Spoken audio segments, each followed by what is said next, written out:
ఆ జాతిపితకు మందు వాసన పడుతుందా? గుజరాతుల్నే మందు బంధు పెట్టించిండు, అవునా? ఆ జాతిపిత గాంధీ ఆశ్రమాలలో ఉన్నాడు, నిరాడంబరంగా ఉన్నాడు. మరి ఈ జాతిపిత వాసన లేకుండా నిద్ర లేస్తాడా? ఆ జాతిపిత ఎక్కడా? ఈ జాతిపిత ఎక్కడా?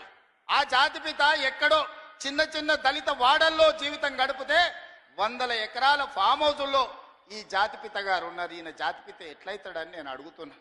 అసలు పోల్చుకోవడానికన్నా పొంతన ఉండాలి కదా. పులిని చూసి నక్క వాతలు పెట్టుకుంటే వాతలతోని నక్క పులి అయిపోతుందా?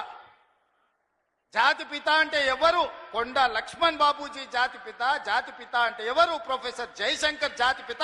ఏ పదవి లేకుండా సర్వం త్యాగం చేసి ఈ దేశం కోసము, స్వతంత్రం కోసము, తెలంగాణ రాష్ట్రం కోసం సర్వం దారబోసిన కొండ లక్ష్మణ్ బాపూజీనో ప్రొఫెసర్ జయశంకర్ తెలంగాణకు జాతిపిత అవుతాడు తప్పితే నోరు తెరిస్తే అబద్ధాలు చెప్పేటోడు, తెలంగాణ రాష్ట్రాన్ని దోసుకున్నాడు, 100 ఎకరాల ఫామ్ హౌజులు కట్టుకున్నాడు, 1,00,000 కోట్ల రూపాయలు సంపాదించుకున్నాడు, టీవీలు పేపర్లు పెట్టుకొని అబద్ధాలను విషప్రచారం చేసేటోడు తెలంగాణ జాతిపిత ఎట్లయితాడని తాటి చెట్టులాగా పెరిగినాయని నేను అడుగుతున్నా.